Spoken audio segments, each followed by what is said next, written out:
Un constat, un combat. Dans un monde où une information chasse une autre, de crise en crise, toujours ramené dans le présent, bienvenue dans la zone libre pour prendre un peu de hauteur. Dans une dissociété de plus en plus dysfonctionnelle confinant à la dystopie, pour éviter le pire, un constat, un combat. Aujourd'hui, en partenariat avec la revue Disruption, vue d'ailleurs, le Brésil ou l'immensité en partage. Bonsoir messieurs. Bonsoir. Bonsoir. C'est un plaisir de vous accueillir pour cette émission de Vue d'ailleurs sur la zone libre.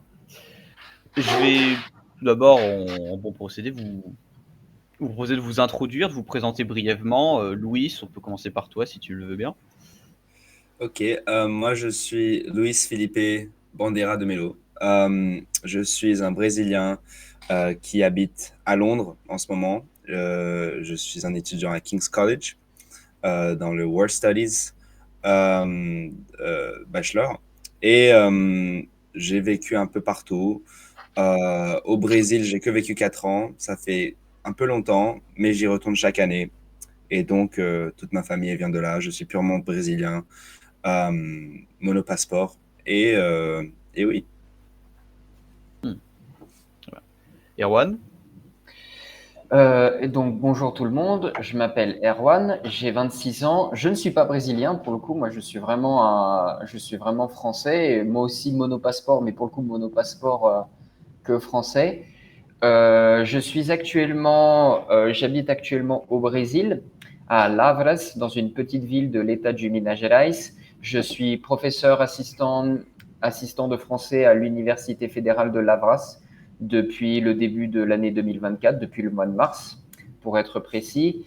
J'ai fait des études de langue étrangère à l'université, une licence de langue étrangère à l'Université de La Rochelle, où j'ai appris à parler le portugais du Brésil, en apprenant cette langue selon les normes linguistiques du Brésil et non du Portugal. Et j'ai eu l'occasion de faire un premier passage au Brésil en 2019, très peu de temps avant la pandémie, en échange étudiant. J'ai fait un semestre, c'était à l'Université fédérale de Santa Catarina, à Florianópolis. Et je suis après rentré à Paris faire un master de traduction. Et maintenant que mes études se sont conclues, je suis donc ici, comme je l'ai dit, pour être enseignant de français, enseignant de FLE, enseignant de français langue étrangère dans l'Université fédérale de Lavras, où je donne des cours de français tout niveau, débutant comme confirmé, on va dire, à des membres de la communauté étudiante de Lavras.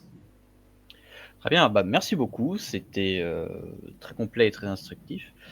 Donc je vous propose de rentrer directement dans le vif du sujet et l'intérêt de cette émission, à savoir parler de ce pays, soit qui vous a vu naître, soit qui vous accueille actuellement, le Brésil. Donc, au premier lieu, on va commencer plutôt gentiment, et je vais vous demander quel est votre rapport justement à ce pays qu'est le Brésil? Comment est-ce que vous le voyez, le rapport sentimental, ce genre de choses? Louis, je t'invite à parler en premier. Ok. Pour moi, j'ai un rapport assez spécial, je pense, puisque comme j'ai habité toute ma vie carrément à l'étranger, pas au Brésil, j'ai que habité au Brésil. Je suis parti du Brésil et j'habitais à Brasilia. Et ma famille, elle est de Rio. J'ai parti du Brésil, je pense, ça fait 12 ans. Et donc, j'étais très petit. Et maintenant, j'y retourne. On essaye d'y retourner chaque année pour voir la famille. Mais c'est très, on a fait très peu de voyages, on va dire, dans mon étape lucide de la vie où je m'apprête à la culture et tout ça. Quand j'avais 8 ans, c'est un peu difficile. Mais et du coup, c'est mon rapport au Brésil, c'est que normalement, un Brésilien avec au rapport au Brésil, ça doit être la maison un peu. C'est où il retourne et où il se sent le plus confortable. Mais pour moi, c'est un peu différent. La langue, elle est courante pour moi, mais on va dire par exemple le slang qu'on utilise, je suis pas très familier avec lui et sûrement dans son utilisation. Du coup, avec déjà les plus jeunes au Brésil, parfois ça montre une différence, on va dire, entre moi et les autres, puisque je parle pas comme un jeune Brésilien normal, on va dire. Euh, et oui, et donc, c'est-à-dire que mon rapport au Brésil, c'est que j'ai le passeport et je retourne toutes les années. Bien sûr, j'écoute beaucoup de musique brésilienne, j'adore la musique, la nourriture brésilienne, mais en tant que vraiment, j'ai pas un pays où c'est la maison, on va dire, où je peux retourner et me sentir complètement confortable, puisque bah, j'ai vécu un peu partout et le Brésil, qui normalement devrait être ça, euh, je n'ai pas ce rapport avec lui, puisque avec la jeunesse, c'est un peu différent. Avec la manière de vivre, les habitudes du Brésil qui sont différentes de l'Europe et des Amériques et d'Afrique, tout ça, c'est parce que c'est un peu aussi juste un mélange de tout ce qu'il y a au Brésil, et ça dépend aussi d'où tu habites au Brésil. Mais c'est ça, j'ai pas ces habitudes, j'ai pas cette expérience de vie dans le Brésil pour ensuite me qualifier comme, on va dire, brésilien culturellement, je pense. Et on me dit que je suis assez humble avec ça, mais je sais pas, c'est un peu comment j'ai ce rapport avec le Brésil pour moi. D'accord. C'est intéressant, donc un rapport quand même assez distancié, typiquement une chose bête, mais bah, on perçoit un fond d'accent, mais très léger et assez c'est plutôt surprenant de la part de quelqu'un qui est né au Brésil, mais vu que l'accent est un peu une construction sociale, au final, c'est pas si surprenant. Mais donc là, maintenant, Louis, parce que tu as quand même vécu un certain nombre d'années en France, c'est cela aussi, oui? Bon, déjà, je suis même pas né au Brésil, je suis né en Argentine, à Buenos Aires, mais en fait, dû au travail de mon père, je me déménage chaque 4 ans. Et donc, oui, j'ai habité aussi en France. C'est où j'ai commencé l'école et du coup, pourquoi je suis resté dans le système français. Mais c'était quand j'étais encore plus petit, donc quand j'avais 1 an jusqu'à mes 4 ans. Et ensuite, je suis allé au Brésil. Et ensuite, je suis parti dans d'autres endroits. Et donc, on va dire que c'est vrai que en anglais, en français, on me dit que j'ai un accent, mais on peut pas dire d'où, parce que j'ai pas un accent brésilien. J'ai un accent C'est un- hybride. c'est intéressant ce que tu as dit, Noah, parce que pour le coup, moi, je t'écoute parler, Louis, je j'ai pas le sentiment que tu aies le moindre accent. Pour moi, tu te serais présenté comme français qui aurait vécu toute ta vie en France, je t'aurais cru sans problème. Oui, effectivement.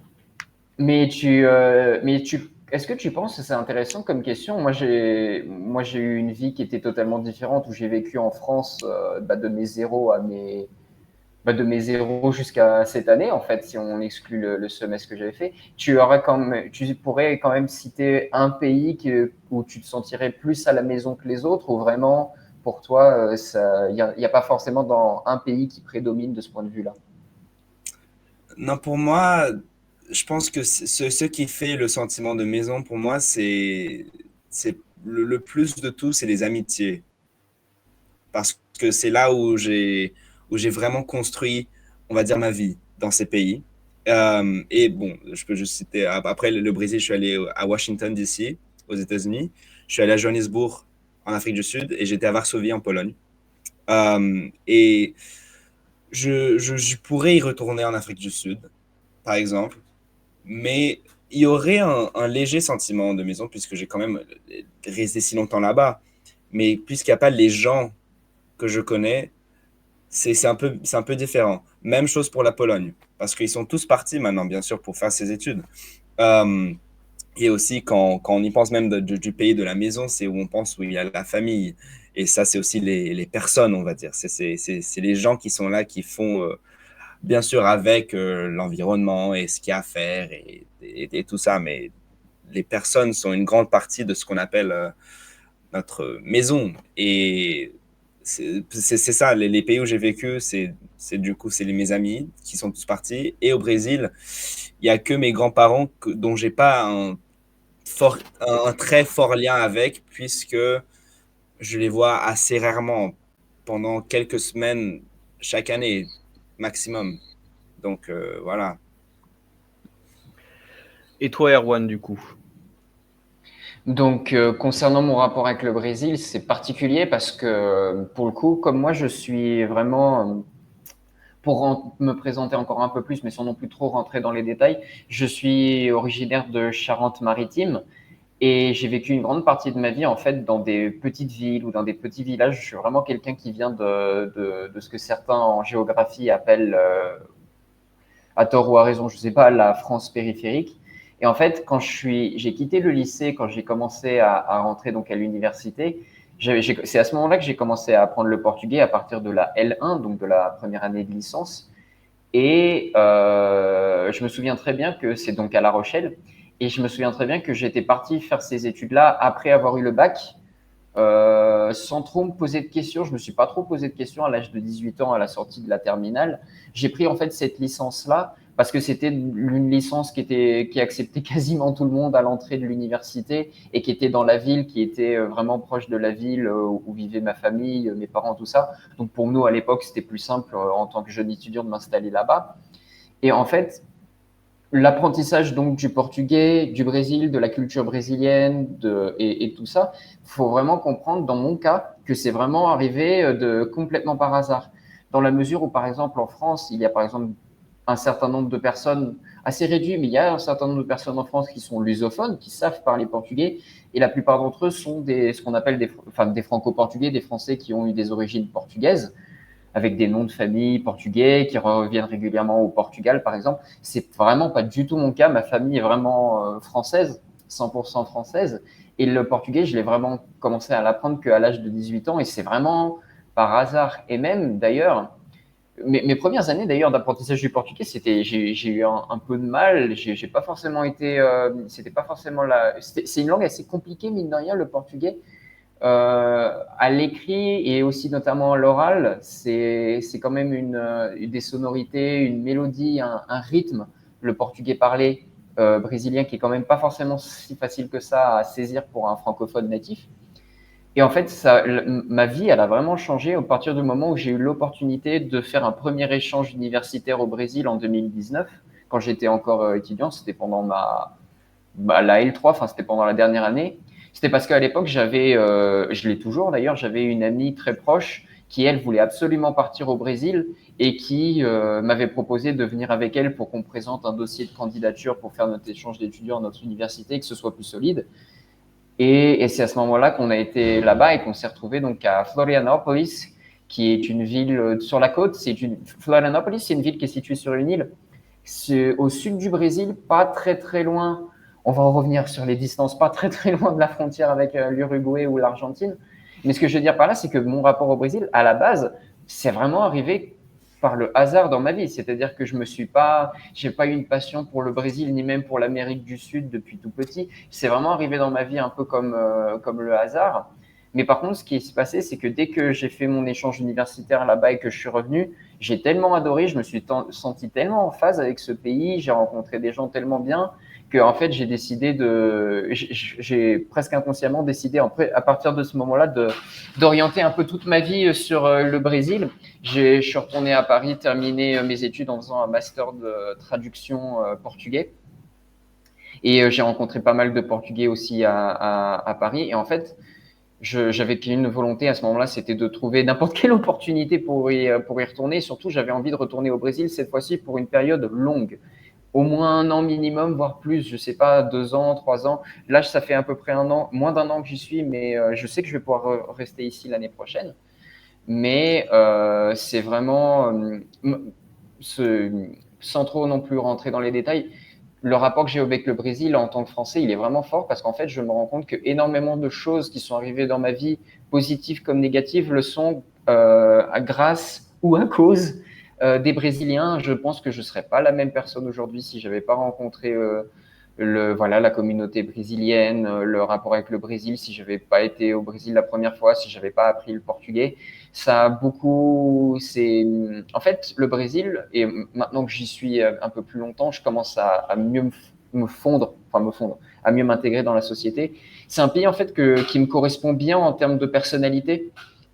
C'est un pays où les gens sont assez tranquilles, assez détendus, ils aiment bien parler, ils parlent avec beaucoup de facilité, ils t'intègrent, toi, l'étranger, dans leur groupe assez facilement du moment que tu maîtrises assez bien la langue. Ils sont même très contents de voir des étrangers qu'ils appellent donc les gringos parler le portugais. C'est quelque chose qui est valorisé chez eux.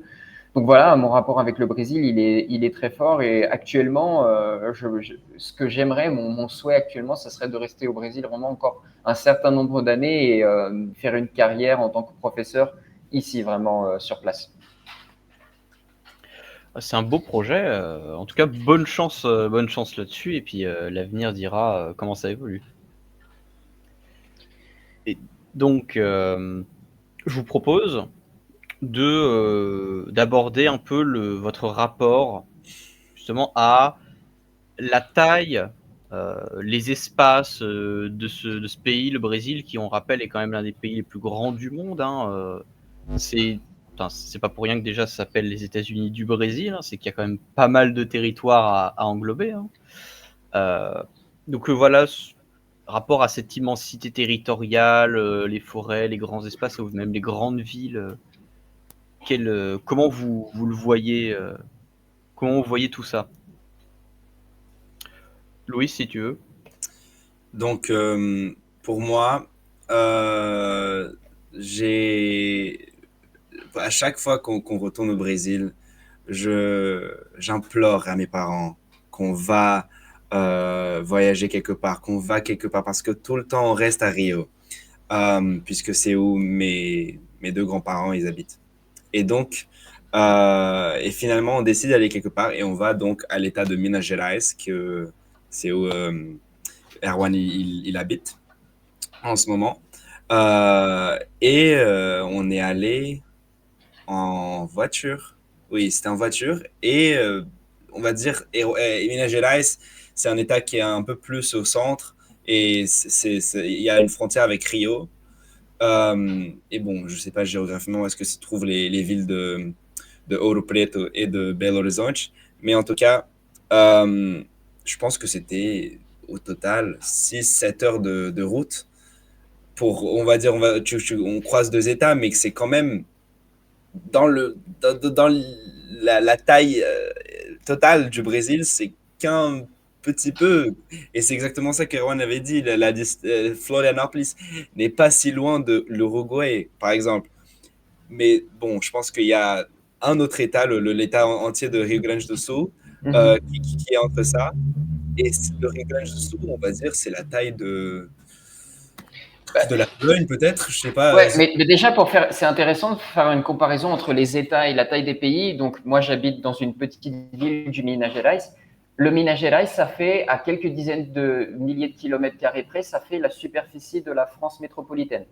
Ah C'est ce que oui! j'explique d'abord. Ouais, c'est ce que j'explique notamment à mes élèves à qui j'apprends le français, parce que la plupart de mes élèves sont du Minas Gerais. Je leur dis, votre État, sachant que le Brésil, c'est 26 États plus le Distrito Federal, le seul État du Minas Gerais, c'est la taille de la France. Pour Ou combien la d'habitants? taille. J'ai regardé il n'y a pas longtemps, si je ne dis pas de bêtises, je crois que c'est 21 millions. Je crois C'est pas que j'avais l'État le regardé plus 20. c'est pas l'État le plus peuplé du Brésil avec, Rio de Janeiro? Non, il me semble que l'État peut peupler ça. J'arrive à regarder quelques statistiques. Il me semble que vraiment l'État le plus peuplé, ça doit être celui de São Paulo, qui lui aussi vraiment assez grand. Et le Minas Gerais, ça fait la taille de la France, mais c'est même pas l'État le plus grand, c'est que le troisième ou le quatrième, parce que quand on commence à s'approcher vers le nord et vers la forêt amazonienne, on a des zones qui sont très très faibles en termes de densité, et on a des États qui sont gigantesques et qui font quasiment la taille de continents entiers, comme l'Amazonas ou le Pará, mais qui sont en grande partie couverts par la forêt. Mais ouais, c'est vraiment. En fait, si je devais personnellement discuter du Brésil à quelqu'un qui vit en France, qui est jamais allé en Amérique du Sud, qui n'a jamais vécu un grand pays comme les États-Unis ou l'Australie, On se rend vraiment pas compte de la distance, surtout si en plus on reste dans un seul endroit. En fait, comment est-ce qu'on se rend compte de la distance, notamment, c'est quand on, entre autres, je trouve, c'est quand on discute avec les gens. C'est-à-dire que, par exemple, moi j'habite, je vais donner un exemple de ma vie quotidienne, et vous allez voir moi j'habite donc à Lavras, dans le Minas Gerais, qui est une ville que déjà les gens considèrent petite, alors que c'est une ville qui fait 100 000 habitants, un peu plus de 100 000 habitants. Ah C'est-à-dire oui. que si Lavras était une ville française, ça ferait à peu près, je sais pas moi, une ville comme Poitiers ou une ville comme un peu moins comme Angers, un truc comme ça. Ce qui serait déjà pas mal pour nous en France. Mais Mhm. ici, quand par exemple on discute avec des habitants de São Paulo, de Rio, pour eux, Lavras, c'est vraiment la campagne. Et ça fait 100 000 habitants et il y a une université. Mais surtout, en fait, moi, je suis étranger. Et parce que je suis étranger, je dois m'inscrire au service de l'immigration de la police brésilienne. Mais il n'y a pas de bureau de la police fédérale brésilienne dans ma ville. Ah La oui. police fédérale, c'est genre, c'est comme un peu la police nationale chez nous. C'est pas la police qui fait des enquêtes ou la police qui fait la sécurité, c'est la police qui fait l'administratif. Et en fait, pour aller faire mes papiers à la police, je dois aller dans la ville d'à côté. Et en fait, la ville d'à côté, aller à 3 heures de bus, aller 3 heures de bus, retour. En Et c'est plus, laquelle? enfin, c'est c'est pas un état assez montagneux et boisé. Très montagneux, très montagneux en plus. Moi, je suis dans Lavra, je crois que c'est à peu près 900 mètres d'altitude. Il y a pas mal de montagnes, notamment en fait quand Louis parlait, quand on sort de Rio pour aller par exemple dans le Minas Gerais, les États du Minas Gerais et de Rio sont séparés par une petite chaîne de montagnes qui est très très jolie d'ailleurs, où je crois les montagnes peuvent aller jusqu'à 1400, 1500 mètres d'altitude, donc c'est vraiment pas mal. Mais c'est très montagneux en plus. Ouais. Et du coup, c'est Louis demandait, c'est quelle ville, la ville d'à côté où il y a les services? Virginia. Hmm, Ah. je connais pas, mais sûrement. Et il y a combien d'habitants à Varginha? Pas forcément beaucoup plus qu'à Lavras en plus, je crois qu'il doit y avoir juste 130 000 ou 140 000, genre il y a juste 30 ou 40 000 habitants de plus, mais là pour le coup il y a un bureau de la police pour les Hmm. papiers. Ouais, c'est assez intéressant parce que alors, c'est le Brésil. Le Brésil, on va dire qu'on connaît moins que des pays comme par exemple les États-Unis qui font beaucoup plus partie d'un imaginaire commun, surtout européen. Mais il n'y a pas beaucoup de villes que on peut citer au Brésil, à moins de s'y intéresser vraiment, à part Rio de Janeiro, Sao Paulo, Brasilia, Salvador de Bahia, Porto Alegre, Recife ou Ah, c'est Recife déjà dans pas le mal. Nord-Est. C'est déjà pas Euh, mal. ouais, mais c'est tout. Il y a pas aussi une ville qui s'appelle Berunda ou un truc comme ça au niveau de l'Amazone? Euh, Manaus? ah oui, Manaus. Manaus, oui, oui, ça n'a absolument rien à voir. Mais voilà, c'est tout. Après, je vois pas quelle autre ville je serais capable de citer. Alors que pourtant, bah, il y en a plein qui sont plus grandes que beaucoup de villes moyennes françaises. Bon, c'est vrai d'un côté, mais bon, je pense que, bon, déjà, là, si on parle de citer des villes françaises, je pense qu'il y a quand même un peu, pas un bon équilibre parce que, en tout cas, nous, on connaît beaucoup, on est beaucoup plus habitué à la France en tant que francophone par rapport au Brésil. Mais je dirais un peu, si donc on prend le cas des États-Unis, par exemple, euh, est-ce qu'on peut, est-ce qu'une personne habituelle, est-ce qu'elle pourrait citer aussi, bah déjà, une personne habituelle ne peut pas citer plus que Rio, São Paulo peut-être, généralement. On a la personne normale, on va dire, a pas trop d'idées de ce que c'est le Brésil et qu'est-ce qu'il y a au Brésil et comment est-ce que c'est même au Brésil comparé à l'États-Unis par exemple, aux États-Unis qu'on a vu, mais on va dire une personne qui connaît un peu le Brésil comme vous, qui peuvent citer, bon, on va dire quand même 7 ou 8 villes. Euh, Aux États-Unis aussi, on va dire, il y a les grandes qu'on connaît de nom, mais après, celles qui continuent, on va dire, dans la liste de population, c'est aussi pas nécessairement, on va dire, très, bon, pour la personne, on va dire, européenne, par exemple, ça vient pas à la tête. Bah, justement, tu disais qu'on ne voyait en général que Rio de Janeiro et Sao Paulo. Il y a peut-être aussi le même phénomène qu'avec les États-Unis où ou si on ne connaît pas, on va se dire, avec les États-Unis, instinctivement, bah, la capitale, c'est New York. Au Brésil, bon, ça aurait pas été trop faux historiquement pendant un bon moment, mais on va se dire que la capitale, c'est Rio de Janeiro. Alors que, bah Oui, non, c'est comme aux États-Unis, il y a le district fédéral avec Brasilia, tout comme il y a le district de Columbia avec Washington DC. oui. Ce que tu as dit, Louis, j'ai trouvé ça intéressant. Ça m'a fait rappeler une réflexion que je m'étais faite justement à l'époque où j'étais au Brésil pour la première fois. Et parce qu'après être allé au Brésil faire mon échange universitaire de 6 mois à Florianópolis, après je suis rentré à La Rochelle pour terminer ma licence et pour faire le dernier semestre. Et c'était très intéressant à l'époque parce que j'avais passé, comme ma licence était pas que, mais centrée un peu aussi sur le Brésil, j'avais étudié le Brésil avant d'y aller. J'avais eu des cours en CM, en cours magistraux, en amphithéâtre sur l'histoire du Brésil. J'avais donc des cours de portugais à la fac en TD avec des professeurs brésiliens.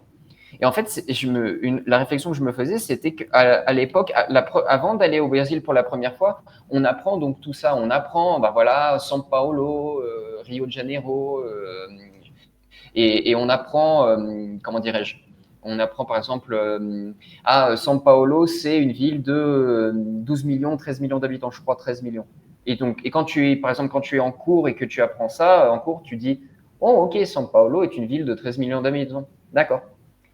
Et ensuite, tu prends l'avion et tu y vas et tu atterris à São Paulo, tu arrives à l'aéroport et tu prends le taxi et tu te balades dans la ville, tu vas jusqu'à ton hôtel où tu fais le tourisme, tu sors. Et en fait, c'est à ce moment-là que là, tu te rends compte qu'est-ce que c'est concrètement. Parce qu'en plus, moi, je venais vraiment de petites villes. Peut-être que quelqu'un qui aurait vécu, par exemple, toute sa vie à Paris ou même dans une ville un peu plus grande aurait eu moins ce choc-là. Mais en fait, en me baladant dans São Paulo, je me suis vraiment pris le choc de qu'est-ce que c'est que vivre dans une ville de 13 millions d'habitants avec des immeubles extrêmement hauts, avec une ville à perte de vue. São Paulo, c'est vraiment, à chaque fois que j'y vais, je trouve que c'est une ville qui est vraiment impressionnante. C'est de l'urbanisation, de l'urbanisation, de l'urbanisation, du construit. Et Rio, c'est un peu ça aussi. C'est vraiment gigantesque. C'est-à-dire que quand on est, par exemple, en plein centre de São Paulo en voiture, pour sortir de la ville, il faut rouler 1 heure et pendant 1 heure, tu vois que de l'urbanisation dense. Et il y a plein de monde, il y a énormément de circulation, énormément de voitures. Et en fait, je me souviens à l'époque, j'ai eu un petit choc en mode putain, cette ville, enfin c'est ce pays, cette ville, tout ça, ce que j'avais appris en cours, j'y suis pour de vrai. Et j'ai eu un peu une espèce de petit choc en mode ah ouais, ça existe vraiment. Parce que par exemple, quand tu es encore en France et qu'on te parle du Brésil, des États-Unis, mais toi, tant que tu n'y es pas allé, on pourrait presque se dire mais est-ce que ça existe vraiment? Je sais pas, j'y suis jamais allé, on en parle comme ça, on voit ça à la télé, mais moi, j'y suis pas allé. Donc, je sais pas, peut-être qu'en fait, ça existe pas vraiment, c'est juste. Mais en fait, une fois qu'on y est sur place, on découvre que ça existe vraiment, qu'il y a vraiment des gens, qu'ils vivent vraiment leur vie et tout. Et moi, ça m'avait fait un petit choc à l'époque. C'est un coup à donner le vertige, j'imagine, surtout une ville aussi grande. Enfin, 12 millions ou 13 millions d'habitants, c'est la population de Paris, mais c'est Paris métropole. Donc, c'est pas que la ville même de Paris. Ça doit être vertigineux. Et Rio, c'est un peu ça aussi, mais peut-être que Louis, tu veux peut-être un peu plus parler de Rio. Moi, j'y suis allé, mais très, très peu de temps, je connais très peu. Rio, je pense que c'est 8 ou 6 millions, ou même 10, je sais pas, mais c'est plus que 5 millions, mais c'est moins que São Paulo. Je pense que, je suis pas sûr si c'est au 10, mais bon, en tout cas, c'est une très grande comme ville, dans ce sens.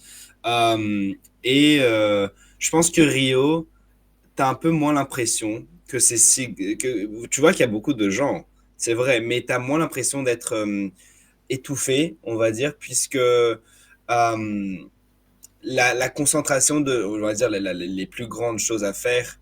Bon, déjà, où je reste, généralement, c'est vers la plage, parce que ma famille, elle habite vers là-bas. Et donc, vers la plage, c'est un peu plus. euh, c'est moins où la concentration, elle se trouve. La concentration, je pense que c'est plus au centre, plutôt commercial. Et ça, c'est quand tu rentres un peu plus dans la ville. Du coup, là-bas, bah, on m'amène jamais parce qu'aussi on me dit que c'est un peu dangereux. Euh, mais là-bas, c'est sûr que j'ai l'impression qu'ils me disent toujours c'est aussi très étouffé, c'est toujours très, très, très occupé. Il y a beaucoup de gens partout, tout ça. Et en soi, je me sens un peu comme vous, Erwan, parce que bon, là, ça fait 2 mois et demi que je suis déménagé à Londres. Jusqu'à là, mes dernières 6 ans, j'ai habité à Varsovie et en Afrique du Sud, à Johannesburg. Du coup, on va dire, c'est calme.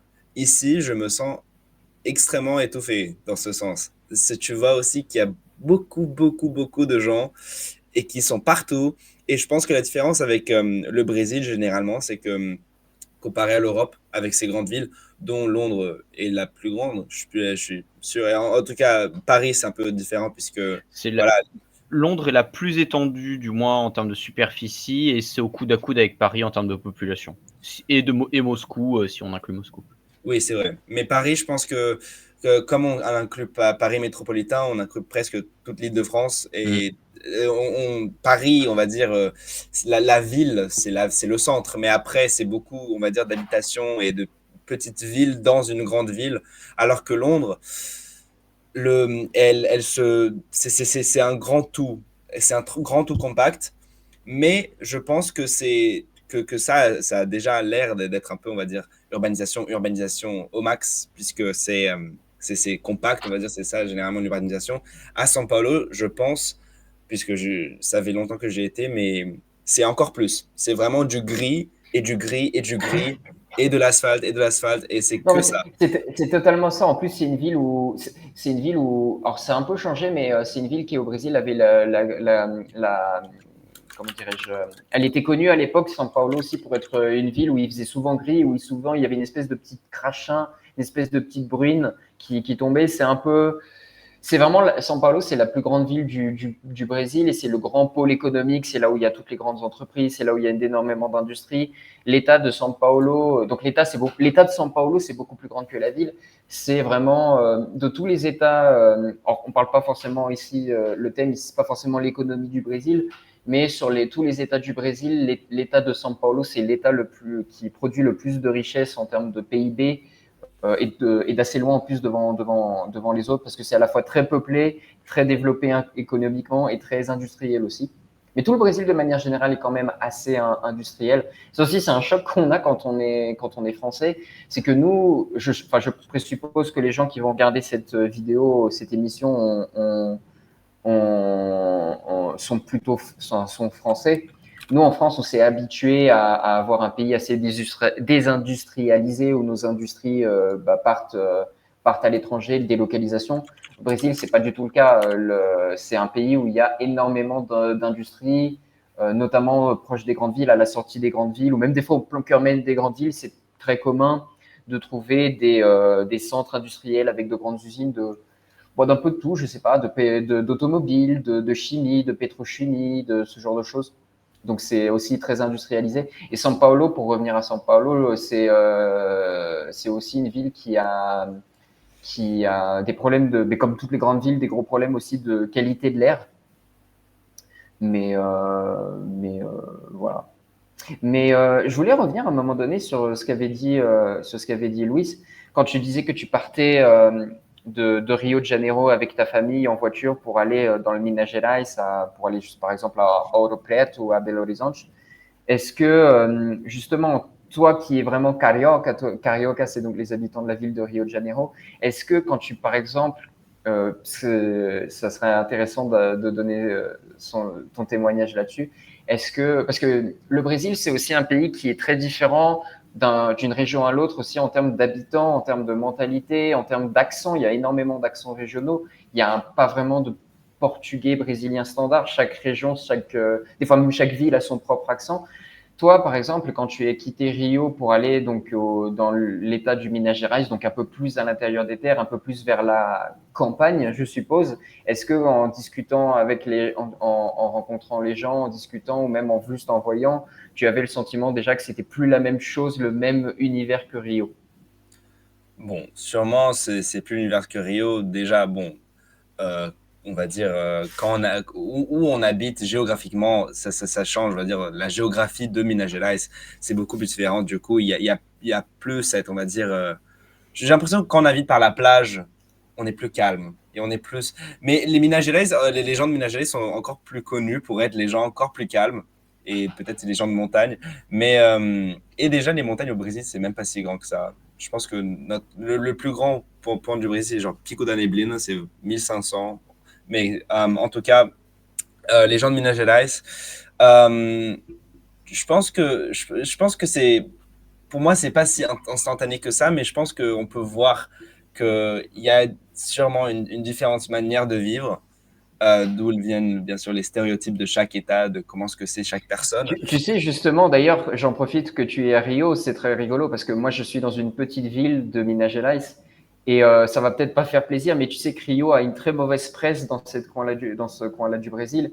C'est-à-dire que quand on parle avec les mineiros, les habitants de Minas Gerais, ici des petites villes, et qu'on parle de Rio, c'est un peu comme quand on parle de Paris aux gens qui sont dans des petites villes ou dans des petits villages français. C'est-à-dire qu'à chaque fois que je parlais de Rio avec les gens, ici, là où je vis, vraiment, les gens ont cette image de Rio de Janeiro comme une ville extrêmement dangereuse, ultra violente. Quand je disais que j'allais à Rio, les habitants ici me disaient ah, fais très attention, sors pas ton téléphone dans la rue, prends un Uber même si tu dois faire 200 mètres. J'ai l'impression que vraiment, dans la tête des habitants de Minas, le Rio de Janeiro, c'est Bagdad en 2003. Ça, c'est drôle parce que généralement, cette perception, c'est, on va dire, donc le gringo ceux qui pensent de Rio, c'est l'étranger qui pense que Rio, c'est la favela, que Rio, c'est des tirailleurs partout dans la rue comme ça. C'est drôle de voir que les gens de campagne, en fait, Ouais, mais viennent. parce que ici, et comme en fait, comme les distances sont très grandes, c'est quand même, c'est pas non plus c'est pas non plus énormément de personnes qui ont l'opportunité de voyager beaucoup et surtout de voyager souvent. Les gens, par exemple, qui vivent dans une petite ville de Minas Gerais et qui n'ont pas forcément beaucoup d'argent, ils sortent pas très souvent de leur ville, ils sortent encore moins souvent de leur état, ce qui fait que bah, je pense qu'ils ont la perception de Rio que leur en montre la télé. Et j'ai l'impression qu'à chaque fois qu'on mentionne Rio de Janeiro à la télé, c'est pour dire un homme a tué une autre personne dans la zone nord de Rio de Janeiro, il a été retrouvé et tout. Enfin, la télévision un peu spectacle. Et mais Rio de Janeiro, enfin moi quand j'y suis allé, même si je suis resté très peu de temps, d'ailleurs c'est paradoxalement parce que je suis aussi allé à Belo Horizonte, la capitale de l'État du Minas Gerais. Belo Horizonte, qui est une ville qui a le même nombre d'habitants que Paris d'ailleurs, hein, 2 millions 200 000 à peu près. Mais je me souviens, entre les deux, je m'étais vraiment senti plus en sécurité à Rio qu'à Belo Horizonte. Quand je suis arrivé à Rio, même en plein centre-ville de Rio, je trouve on ressentait beaucoup moins une densité de population. Et je sais pas, je me suis senti vraiment en sécurité. Et quand après je suis allé dans les quartiers sud, proches des plages de Copacabana, d'Ipanema, là c'est une zone de la ville qui est vraiment très très développée, très très riche, très touristique. C'est quand on est dans la zone sud de Rio, tu pourras confirmer encore plus que moi, Louis, mais on n'a presque pas l'impression qu'on est dans un pays pauvre, entre guillemets, quand on est dans ces quartiers-là de Rio. On a l'impression d'être dans n'importe quel pays européen. Les rues sont bien, les rues sont nickel, il y a des magasins, tout est propre, il y a plein de choses à faire et tout. Et quand on est dans cette partie-là de Rio, moi, j'ai aucun sentiment d'insécurité. Après, j'y suis allé 2 jours. De nuit, je sais pas, je pense que c'est plus la même. Mais 2 jours, honnêtement, justement, j'étais arrivé à Rio la première fois en m'attendant à trouver la Syrie en 2011 et en fait c'était juste normal et je me suis dit bon bah en fait les gens exagèrent vraiment. Un peu. Les gens exagèrent un peu, mais c'est la chose je pense que de Rio. Bon, après Belo Horizonte, par exemple, je connais pas et je connais pas la situation, on va dire, de sécurité. Mais Rio, je pense que Rio, c'est l'imprévisible. Parce que ces zones au bord de la mer, elles sont très, très, très bien maintenues. Et c'est aussi parce que c'est généralement, on va dire, devant les appartements de luxe, euh, dont les plus riches ils habitent, ou qui sont donc pour les touristes riches. Euh, donc, c'est pour ça que généralement, c'est bien maintenu là-bas. Mais même si on est dans cette zone qui a l'air être sécurisée et tout ça, en fait, ce qui se passe parfois, c'est qu'il y a beaucoup de crimes de basse intensité. On va dire juste pas quelqu'un qui juste vient et il te prend le téléphone et il court. Ça se passe. Une fois, j'étais à la plage et j'avais moi et ma famille et tout d'un coup, on écoute de la rue, quelqu'un criait euh, voleur, voleur, voleur. Et juste, on voit quelqu'un qui court, et puis un couple qui court derrière sa personne. Et c'est genre, apprenez le voleur, quelque chose comme ça. Et donc, ça fait peur.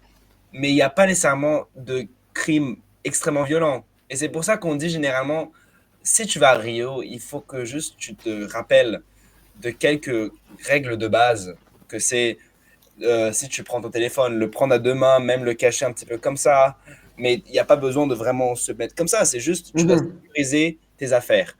Il faut jamais montrer que tu as du luxe, pas prendre son portefeuille et montrer tout son argent à la rue. C'est pas mettre trop de choses de luxe. On peut se mettre un peu bien, mais quand même pas trop. C'est ça, c'est parce que généralement, c'est un peu comme la.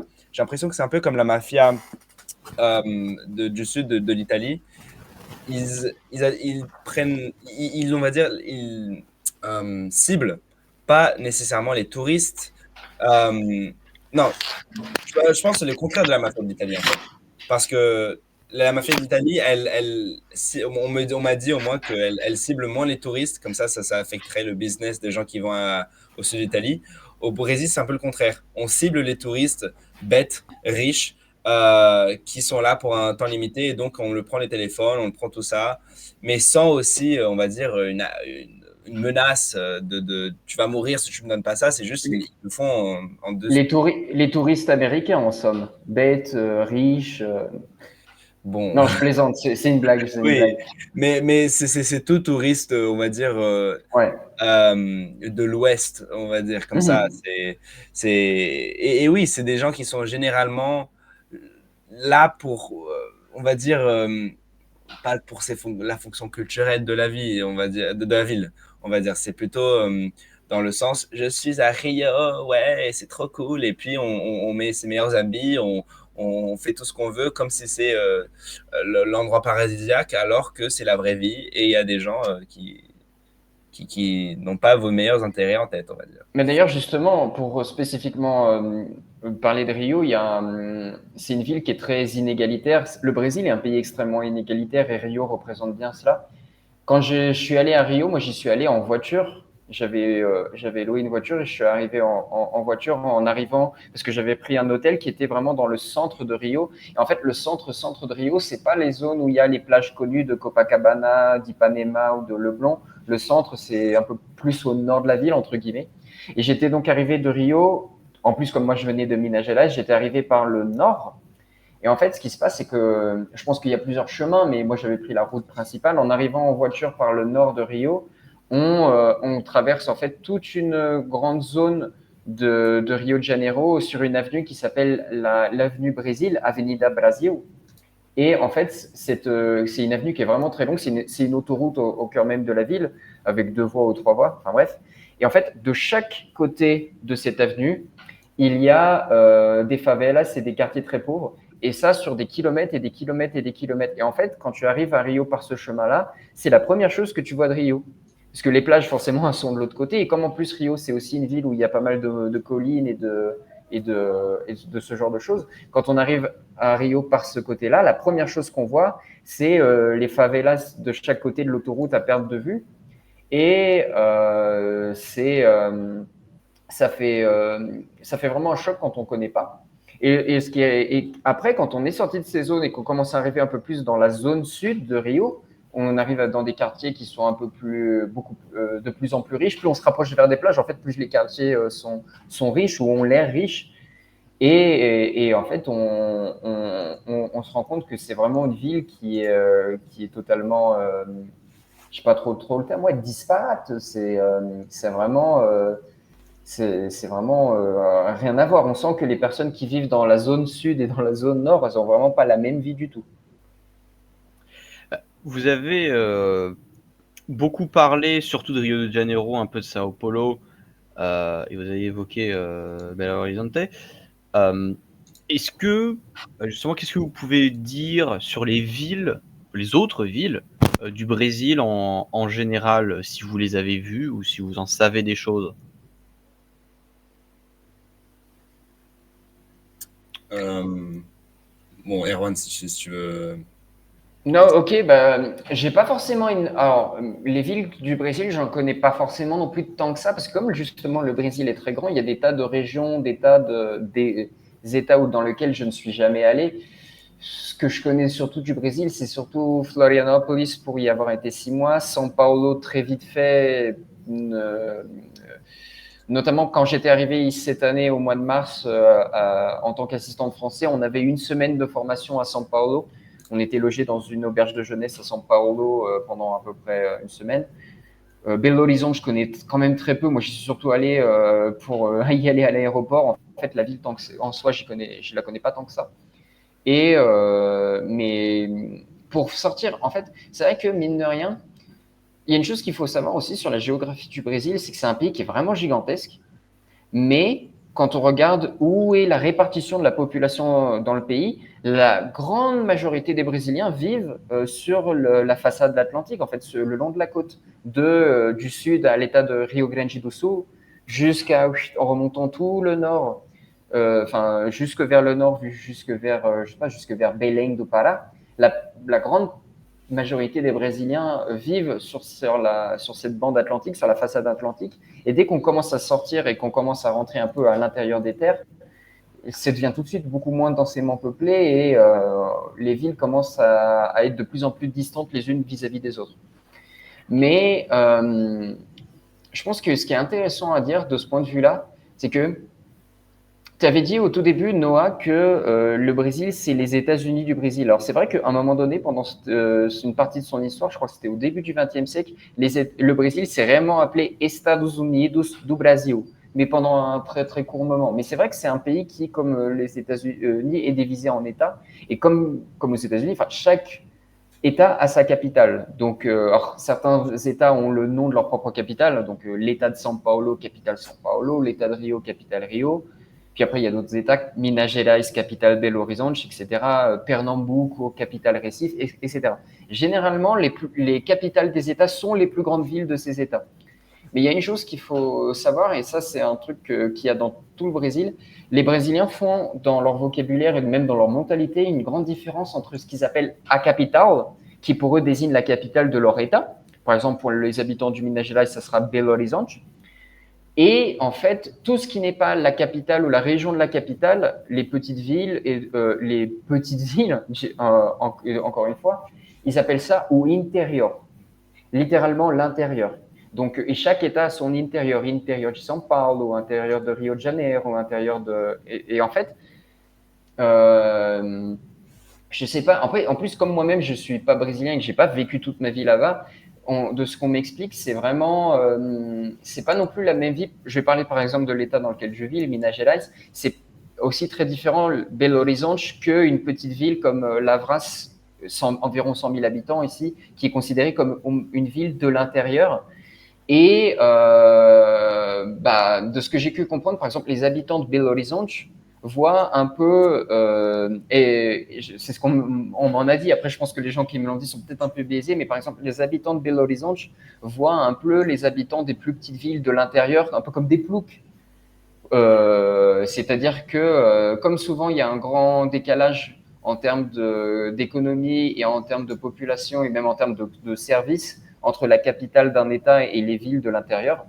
Et j'ai le sentiment, moi je connais pas le Nord-Est, mais j'ai l'impression que c'est encore plus accentué là-bas. Il y a vraiment la capitale de l'État et les petites villes de l'intérieur, et c'est vraiment c'est la campagne, quoi. C'est-à-dire que comme la majorité des Brésiliens vivent dans des grandes villes, dès qu'on commence à arriver dans une ville qui est petite, c'est tout de suite vu comme étant la campagne. C'est-à-dire que moi, je viens vraiment d'une petite ville en France. Moi, j'ai passé une grande partie de ma vie en France dans une ville qui fait 5000 habitants.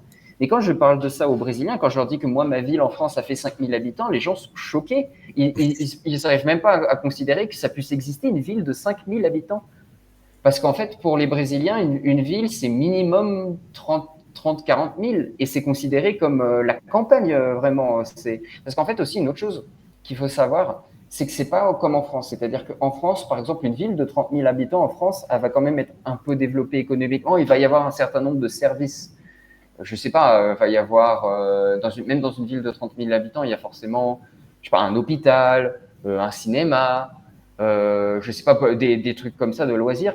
Au Brésil, c'est assez courant qu'on a des villes de 100 000, 70 000, 80 000, 150 000 habitants, où il y a limite moins de services, entre guillemets, services au sens large, qu'une ville de 10 000, 15 000 habitants en France. C'est-à-dire, par exemple, moi, je prends l'exemple de Lavras, j'habite à Lavras, et il y a une université fédérale qui accueille quand même un certain nombre d'étudiants, mais par exemple, cette ville de 100 000 habitants, il n'y a qu'un seul cinéma dans toute la ville. Il n'y a pas de centre commercial, parce qu'il y a beaucoup de centres commerciaux au Brésil. Dans ma ville, il n'y en a pas. Et il n'y a qu'un seul cinéma, et le cinéma, il a 2 ou 3 salles de 50 places. Alors que c'est une ville qui fait 100 000 habitants. En France, même une petite ville de 10 000 habitants a un ou plusieurs cinémas avec des grandes salles. Je prends l'exemple là du cinéma parce que c'est le premier exemple qui m'est venu en tête. Mais c'est pour vous donner un peu une idée que même dans une ville avec pas mal de population, il y a certains services qui manquent, entre guillemets, quand on analyse ça avec le point de vue français. Et toi, Louis, qu'est-ce que tu peux en dire de ton expérience, de tes connaissances justement sur ces villes? Bon, ouais, de ce que Erwan il décrit, ça a vraiment l'impression qu'en fait, c'est tout devient proportionnel en fait. En France, si on a, on va dire 5 000, il y a ces services, on va dire. S'il y a 30 000, il y a ces services, et plus grand, le plus s'ajoute. Au Brésil, c'est juste, c'est un peu, on le met à une échelle différente. Et on change d'échelle, c'est ce qui est très intéressant. Mais, euh, mais oui, bah, moi le seul, on va dire, exemple de petite ville que j'ai, c'est celle où habite une de mes grands-mères, qui est à 1 heure de Rio, qui s'appelle Itaipava. Et là aussi, généralement, on dit que c'est donc l'intérieur, que c'est vraiment, on va dire, la campagne, alors que c'est il y a des, on va dire, des choses à faire. C'est pas que. Peut-être après, moi, c'est aussi ça, mon imaginaire, parce que j'ai pas, on va dire, de ma petite campagne européenne, puisque j'ai pas de famille ici. Mais moi, j'ai l'idée que, ok, à chaque, on va dire, Européen, il a, on va dire, ses grands-parents qui ont leur maison dans la campagne. Et ça, c'est un peu genre pittoresque. C'est on va dire, pas des fermes, mais on va dire on va dire des maisons très espacées d'une de l'autre, au milieu de nulle part. Alors qu'au Brésil, ouais, c'est pas ça. Mais peut-être, voilà, encore une fois, ça peut être un changement de manière de penser que je n'étais pas familier avec. C'est juste, on a vraiment, c'est très. La façon dont on pense des villes au Brésil, c'est très différent. Et aussi, ça change par état, bien sûr. Parce qu'on va dire quelqu'un de São Paulo, je pense qu'il sera en général beaucoup plus habitué en fait à des villes de grande population. São Paulo, l'État a deux des plus grandes villes. Je pense que c'est São Paulo et Santos. C'est une de 12, 13 millions, une de 2 millions. Euh, on va dire généralement les gens de là, euh, bon, tu peux aussi encore une fois avoir des gens de la campagne de São Paulo qui ont une vie complètement différente. Mais en tout cas, le rapport à la ville partout dans le Brésil est très différent. Si quelqu'un habite au nord-est, où c'est généralement plus pauvre, plus densément peuplé, mais avec des très petits États, du coup, il n'y a pas donc une très grande agglomération dans une ville, euh, et quelqu'un du sud, encore plus le sud-sud, qui est, on va dire, le plus. Bah, ça dépend. Je sais pas, c'est ça en fait. C'est que ça dépend toujours.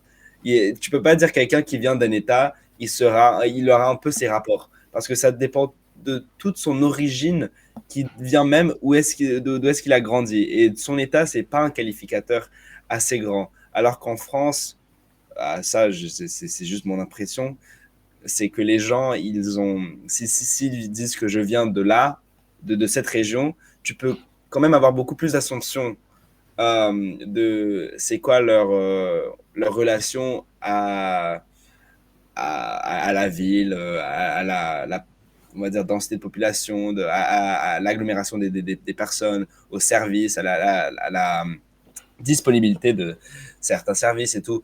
Euh, je sais pas. Je pense que c'est très fascinant de mettre ça en comparaison. Je repensais d'ailleurs une chose quand on parle de services et de géographie, pour faire un peu. Alors là aussi, c'est pour le coup, toi, Louis, tu as vécu aux États-Unis, pas moi, mais une chose que je voulais dire d'ailleurs par rapport donc aux infrastructures du Brésil et à la géographie, c'est vraiment un pays qui est très très grand. Et donc, par exemple, moi j'habite dans le Minas, c'est vraiment très grand, c'est vraiment, ça fait la taille de la France. Et il y a énormément de petites villes de taille moyenne ou des villes encore un peu plus petites ou même des villes encore plus petites. Mais bon, bref, ce que je veux dire par là, c'est que quand on voyage en voiture ou en bus, nous en France, bon, c'est particulier, mais nous en France, on est un pays assez développé, on est quand même un pays développé économiquement. Et dans la plupart, mais vraiment, il faut vraiment chercher, dans la plupart des coins de France, même les coins les plus reculés de la France, les routes, je pense notamment aux routes, sont quand même dans un état praticable. Je sais qu'il y a des coins en France, et j'ai grandi aussi dans des coins comme ça, un peu en France, où les routes sont des fois en assez mauvais état, mais au moins, les routes sont goudronnées et sont asphaltées.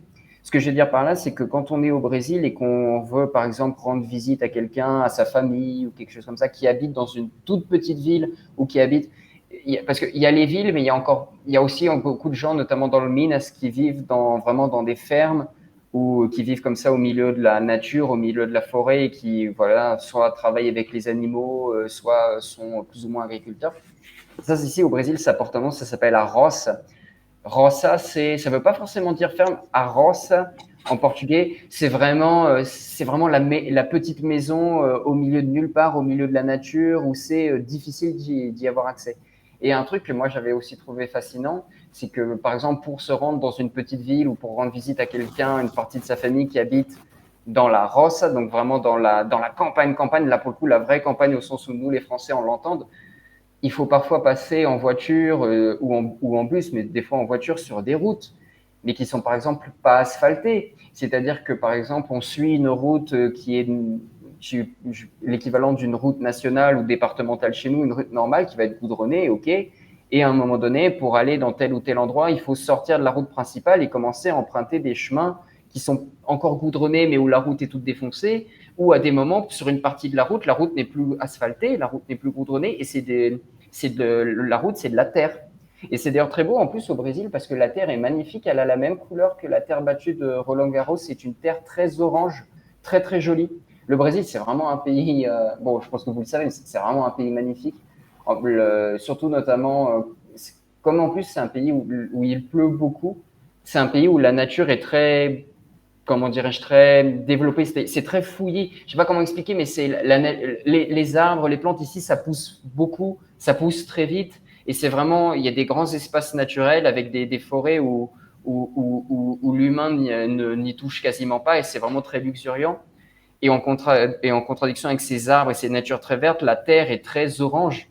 Et c'est absolument magnifique quand on se balade en voiture. On a le contraste entre la terre très orange, très, très couleur terre battue, et les arbres qui sont très verts. C'est vraiment magnifique, surtout quand on va dans les montagnes. Mais ce que je voulais dire par là, c'est que je pense qu'on n'a pas ce sentiment-là quand on est en France ou même en Europe. C'est que sortir de sa ville avec une voiture, surtout si en plus c'est une voiture qui n'est pas forcément une voiture style 4x4, tout ça, et aller dans la ville d'à côté ou aller dans une petite ville et tout, c'est l'aventure, mais vraiment l'aventure en mode, il n'y a pas énorme, il n'y a pas non plus 36 milliards de stations-service, donc on fait le plein avant de partir parce qu'on ne sait pas si on peut trouver une station-service facilement. On va devoir prendre des chemins de terre, on va devoir prendre, comme le Minas Gerais, c'est vraiment des montagnes, il y a des moments où on doit passer en voiture dans des chemins de montagne où la route elle est comme ça et où il vaut mieux être un conducteur assez aguerri pour pouvoir manœuvrer. Il y a des moments où on traverse la route, il y a des trous partout, c'est vraiment l'aventure, je trouve, quand on sort, quand on part explorer le Brésil en voiture, par exemple. C'est des distances qui sont très longues. On passe à travers des paysages totalement différents, totalement accidentés, surtout ici, et c'est magnifique. Enfin, moi j'adore. Je pense que quand je vais être de nouveau en vacances, je vais essayer de retrouver, Moi, j'ai pas de voiture. Moi, mon rêve, je pense qu'ici, c'est vraiment d'avoir une voiture et juste de voyager dans tout le Brésil comme ça en voiture. C'est une expérience à faire, vraiment. Surtout quand on n'est jamais allé dans un pays plus pauvre. Je trouve que quand on est en France ou peut-être en Angleterre, quand on sort dans une ville pour aller dans la ville d'à côté, c'est pas vraiment une aventure. C'est juste, bon, bah, on prend la voiture, on va sur la départementale, on roule 30 minutes, 1 heure et on est dans la ville d'à côté. Non, ici, c'est vraiment, c'est l'aventure. On traverse des coins totalement sauvages où il n'y a personne, où la route est dans un état impraticable. On utilise le GPS, mais en fait, ah bah non, on est dans un endroit où il n'y a pas de 4G, donc le GPS, il peut pas t'aider, il faut que tu te débrouilles. C'est l'aventure. Ouais, je pense que ça se résume dans ce qu'on appelle parfois un programme de índio, donc on va dire un programme d'Indiens. C'est-à-dire, genre, on fait un peu à la sauvage, à l'impro, on va voir À ce qui se l'arrache. passe. Ouais, c'est ça. C'est que comme bah, juste vu la taille, on ne peut pas relier tout à tout et aussi avoir les ressources pour notamment pour faire que toutes les rues soient comme ça et tout ça. C'est juste, il faut avoir de l'expérience de manœuvrer une voiture au lieu de vraiment mettre de l'asphalte. Et je pense que j'ai jamais pensé en fait que, en général, en tant qu'Européen, c'est un peu un garantie qu'on a que les rues, elles sont, bon, elles seraient quasiment toutes euh, en état roulable. Alors qu'au Brésil, vraiment, sauf, on va dire, les grandes autoroutes qui relient les grandes villes ou les villes moyennes, je pense. Après, quand tu veux sortir et même rentrer, on va dire, ou dans la roça, l'intérieur, euh, qui sont, on va dire, un peu plus campagne, ou même si on va dire, on veut se rendre dans un parc, parfois, voilà, c'est bah, bonne chance. Mais C'est, même à l'intérieur des villes, parce que là, je parlais un peu des routes qui relient les villes entre elles, mais même à l'intérieur des villes, l'urbanisation d'une ville brésilienne, c'est pas l'urbanisation d'une ville française. C'est-à-dire que, par exemple, dans la ville où je suis, une grande partie des rues, les trottoirs, c'est pas vraiment des trottoirs. Il n'y a pas vraiment il y a pas vraiment de trottoir. En fait, ou alors si, il y a un trottoir, mais il est tout défoncé. C'est-à-dire qu'en fait, tu as un peu l'impression, la ville, elle a fait une fois les trottoirs pour toute la ville je sais pas moi, en 1950. Et depuis 1950, on n'a plus jamais touché au trottoir. On les a laissés tels quels. Ce qui fait qu'il y a des moments, le trottoir, il a quasiment disparu tellement il est mal entretenu. Enfin, comme en plus, moi, j'habite dans une ville un peu de montagne, c'est particulier. La moitié des rues, elles sont comme ça, elles sont en pente. Et donc, bah, en fait, et la plupart des villes, le Brésil, c'est vraiment un pays, à part dans le Nordeste, c'est un pays qui est pas vraiment plat. Il y a toujours un peu de côte. Quand on est au Brésil, je pense que Luis, à Rio de Janeiro aussi, tu pourras conserver. On passe, que ce soit quand on est en train de marcher ou quand on est en train de conduire, on passe sa vie à monter ou descendre. On passe sa vie à monter des collines, descendre des collines, remonter une colline, descendre une colline. Ça grimpe ou ça descend tout le temps. C'est rarement plat. Bah, justement, vous en avez quand même beaucoup parlé jusque-là, surtout du relief. Mais le Brésil est quand même connu, bah, entre autres, pour l'Amazone et l'Amazonie. Est-ce que vous pouvez parler un peu de justement cette nature brésilienne? Donc, évidemment, c'est que ces collines, montagnes, tout ça, mais il n'y a pas que ça. Il y a aussi justement de grands espaces agricoles et ce genre de choses. oui, Louis. Le Brésil, je pense, il a 5 ou 6 biomes déjà. 5 ou 6 biomes. C'est un peu comme aux États-Unis, où aussi, on va dire, il y a chaque, on va dire, région naturelle qui est différente. Aux États-Unis, on a le désert, on a on va dire, les montagnes, euh, bon, on a les montagnes du désert, on a les montagnes de forêt, on a un peu tout. Et le Brésil, et c'est aussi la même chose. On a, bien sûr, on connaît tous l'Amazonie, que c'est la forêt tropicale dense, dense, et même, on va dire, c'est un peu sauvage même, parce que il y a des insectes et des animaux qui sont, on va dire, euh, complètement, on va dire, on va dire multiplié à 1000, on va dire, dans le sens où un moustique peut te tuer et tout ça. Mais en effet, par exemple, la baie de Rio et un peu toute cette région qui l'entoure, c'est la Mata Atlântica, que c'est, on va dire, c'est cette nature qui est un peu plus modeste comparée à l'Amazonie au moins, où il y a moins de cette densité, mais elle est quand même assez dense. Euh, Alors que dans le nord-est, où c'est généralement plus pauvre, et c'est généralement à cause de le biome, parce que je pense qu'on appelle le cerrado. En tout cas, c'est de la terre très pauvre en nutriments, très pauvre pour cultiver toute chose. C'est très sec. Euh, voilà, c'est un peu, c'est pas au niveau désert, mais ça arrive un peu dans le niveau savane.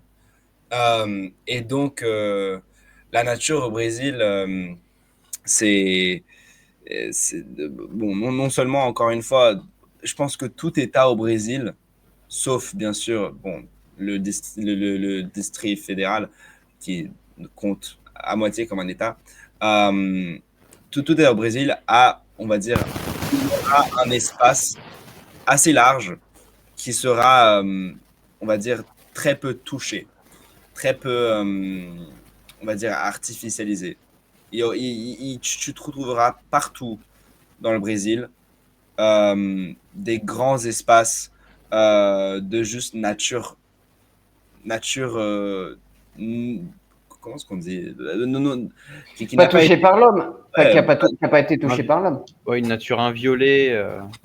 oui, Pas exactement. forcément dans le sens où aucun être humain n'est jamais venu sur cette zone avant moi ou quoi que ce soit. Plus, en fait, comme en France, c'est un pays, je pense qu'en France, il n'y a pas le moindre kilomètre carré de l'espace territorial français qui n'est pas dûment contrôlé par des organismes, le ministère de la Forêt, trucs comme ça, ou les champs, parce qu'il y a beaucoup de champs en France.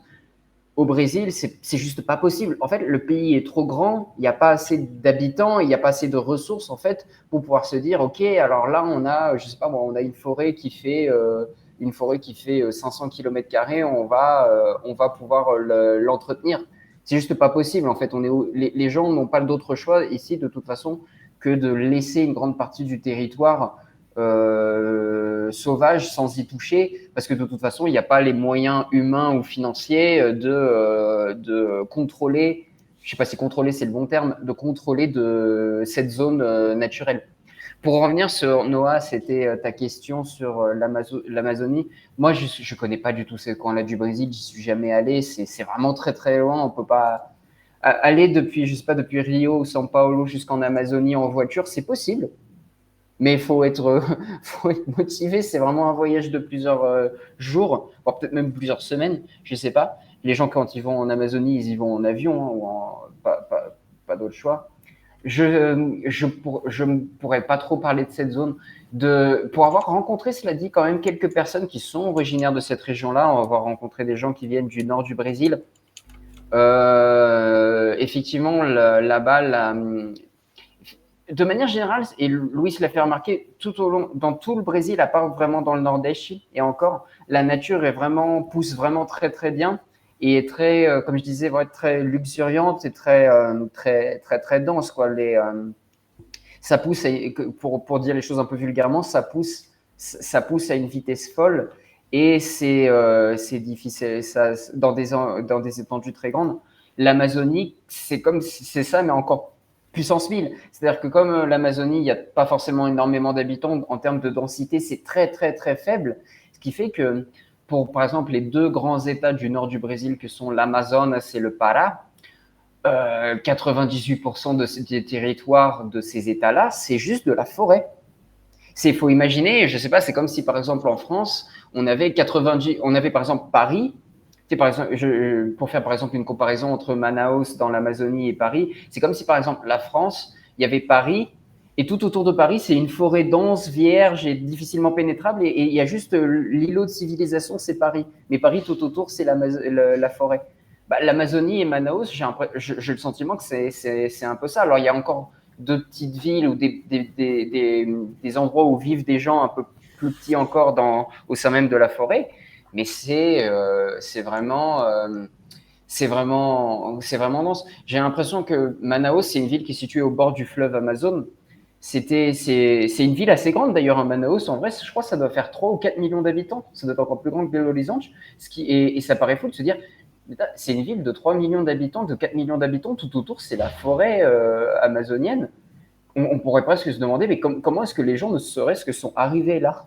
Ça paraît bizarre. De ce que des habitants de Manaus m'ont dit, c'est une ville qui doit énormément sa prospérité économique au fleuve Amazon et au caoutchouc, à la culture du caoutchouc. Et en fait, les habitants, les infrastructures, tout ça, en fait, sont arrivés depuis la côte, depuis l'océan, en descendant, en remontant le fleuve Amazon par la voie fluviale jusqu'à arriver à Manaus. Et en fait, Manaus s'est construit, s'est peuplé d'abord par le transport par bateau, le transport fluvial directement sur l'Amazon. Donc, ça, c'est quelque chose qui est assez surprenant parce que, bon, comme je l'ai dit, on voit l'Amazonie, mais on pense aussi justement à ces grandes étendues d'Amazonie défrichées dont on nous parle des fois. Bon, ça fait quand même quelques années qu'on nous en parle plus, hein, des grands incendies pour acquérir plus de terres cultivables. Et donc, c'est quand même plutôt surprenant que la nature soit toujours très vivace dans certains endroits. Dans les milieux montagneux, c'est un peu normal vu que c'est plus difficile à cultiver. Mais c'est quand même bon signe que en termes de biodiversité, le pays est quand même toujours solide, si on peut dire ça comme ça. Je pense qu'il le sera pendant longtemps. Parce que ça serait extrêmement difficile de tout enlever. Parce que c'est ça, je pense que généralement, on a la conception que, OK, la nature du Brésil se trouve en Amazonie. Mais non, non, C'est c'est pas faux. du tout ça. C'est faux. C'est Elle se totalement trouve, faux. on va dire, 80% du Brésil. Bon, OK. Bon, je pense qu'en total, ça doit être sûrement ça. Je pense que si on compte pas toute l'Amazonie, ça doit être quand même 30% de la surface du Brésil en retirant toute l'Amazonie et de la nature propre. C'est vraiment surprenant la quantité juste de forêt qu'il y a. Je pense en fait les gens se rendent pas compte de la taille de l'Amazonie. On parle souvent effectivement de l'Amazonie et on essaye de donner des tailles, mais un peu comme ce que je disais un peu plus tôt, on se rend. Et encore, moi, comme je disais, je suis pas allé en Amazonie, donc même moi, je n'arrive pas à me réaliser la taille réelle de l'Amazonie. Je pense que, si je dis pas de bêtises, je pense que la forêt amazonienne partie brésilienne, je crois que c'est déjà une petite dizaine de fois la France, ou 7 ou 8 fois la France en termes de superficie. Ce qui fait que, honnêtement, moi, en fait, je ne suis pas un expert sur ces sujets-là. J'ai souvent entendu dire que le problème, c'est que quand, par exemple, à la lisière de la forêt, là où vraiment la forêt commence, et qu'on essaye de brûler en fait les surfaces pour dégager plus de terrain pour l'agriculture, parce que le Brésil est un pays dont l'économie dépend fortement sur l'agriculture. J'ai entendu dire le problème, c'est que ces terres brûlées, ces terres qui ont été brûlées, elles repoussent plus lentement ou elles repoussent mal après les incendies, après qu'on a mis le feu à la surface. Donc je sais pas. Mais ce que je sais par contre, c'est que sans forcément aller dans l'Amazonie, quand une zone a été détruite soit par une inondation, soit par un glissement de terrain, soit même par un incendie mais plus petit, il ne faut pas non plus attendre extrêmement longtemps avant que la nature reprenne ses droits et que tout ce qui a été détruit se remette à pousser vitesse grand V. C'est vraiment le sol du Brésil a l'air d'être assez incroyable. J'ai l'impression que le Brésil a l'air d'avoir un sol assez magique. On a l'impression que on pourrait planter n'importe quoi ou quasiment n'importe quoi, tout pousse et tout pousse très vite et très en grosse quantité. Donc je sais pas. Je pense que concernant la forêt amazonienne, je suis pas devin et tout, mais je pense que vraiment, il y a des gens en France ou en Europe qui ont pris peur, qui font un peu des scénarios catastrophes, comme l'air de dire mais un jour la forêt amazonienne elle n'existera plus, ça se trouve de mon propre vivant je vais voir la fin de la forêt amazonienne en Amérique du Sud. Je peux peut-être me tromper, mais je pense honnêtement, il va falloir se lever très très très tôt si si consciemment on a, ne serait-ce qu'en tant qu'humanité, envie de se dire on va tout raser, on va tout détruire, je pense que même si on y met tous nos efforts, ça sera compliqué parce que c'est vraiment très très grand et c'est vraiment. En fait, je pense que le Brésil, c'est peut-être enfin cette zone-là du monde, c'est peut-être une des zones où en tant qu'humain, en tant que civilisation humaine, on est encore dans cet espace d'état de la nature est trop forte pour nous. On ne fait pas le point, on n'est pas assez fort face à la nature, on ne peut pas lutter, on est obligé de vivre avec parce que elle est trop forte. La végétation, c'est pas juste la végétation, parce qu'à l'intérieur, il y a aussi toute une faune et toute une flore. On n'en a pas encore très parlé, mais le Brésil, c'est aussi un pays où il y a énormément d'animaux, entre guillemets, sauvages, ou qu'on pourrait considérer comme sauvages chez nous, qui font partie presque de la vie intégrante des gens. Et des animaux, je pense à des serpents, à des crocodiles, à des espèces d'oiseaux, à des singes.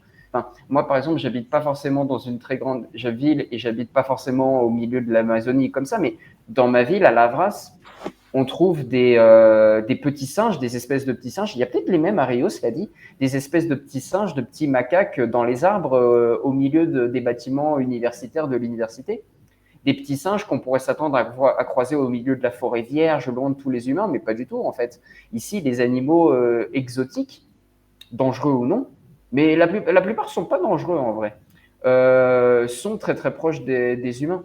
Et je pense vraiment pour rapport à la nature, j'ai vraiment l'impression que le Brésil, c'est un pays où le déterminisme de la nature est tellement fort qu'en tant qu'être humain, tu peux pas vraiment lutter contre la nature. Tu es obligé, quoi qu'il arrive, que ce soit pour l'agriculture, l'industrie, l'infrastructure, tu es obligé de faire enfin, tu es obligé de faire avec la nature. Tu peux pas juste te dire, j'en ai rien à faire, cette forêt, je vais toute la brûler et je vais mettre un centre commercial à la place. Ça ne marche pas trop comme ça, en fait. La nature est trop forte, j'ai l'impression, en tout cas. Oui. Moi, je veux juste commenter sur deux ou trois choses sur ça. Je pense que la première chose, c'est les animaux. Bon, si tu rentres pas au milieu de la forêt vierge, mais je veux dire plutôt en ville ou en banlieue de ville, tout ça, les animaux que tu rencontres ont l'air, on va dire, d'avoir dangereux, mais c'est un peu comme les renards de ville. Les renards de ville, tu dirais peut-être ils seraient dangereux, mais tout ce qu'ils font, c'est juste vivre leur vie un peu. L'engagement avec les humains, c'est pas dans leur intérêt en fait. Et ils vont pas être Mhm. dangereux, ils vont pas être menaçants pour rien parce que Ah non, encore c'est une fois, sûr. ouais. Et en fait, ce que je voulais surtout dire par là, c'est que quand on est un peu à l'intérieur des terres au Brésil, je pense qu'à São Paulo, c'est trop urbanisé, mais au Brésil, on n'a pas forcément besoin de trop sortir du milieu urbain et trop non plus d'aller dans la campagne pour déjà voir pas mal d'animaux qui vivent leur vie. Oui. Et c'est un peu comme j'ai vu les sangliers en Pologne. C'est un peu c'est tous suit la même logique au Brésil. C'est juste parce qu'on va dire c'est tropical, c'est pas que les animaux ils sont complètement ils sont fous et ils veulent la mort à tous. Non, c'est un peu comme les sangliers en Pologne où c'est l'animal s'il se sent pas menacé, il va pas essayer de se défendre. Et c'est la même chose. Et de plus, les macaques en ville et tout ça, tout ce qu'ils font, c'est essayer de. C'est un peu même comme des pigeons. Ils essayent de se nourrir avec les choses qu'il y a en ville. Parce que peut-être c'est plus facile de trouver de la nourriture là. Et donc, ils font leur boulot un peu. Ils font leur job de faire ça.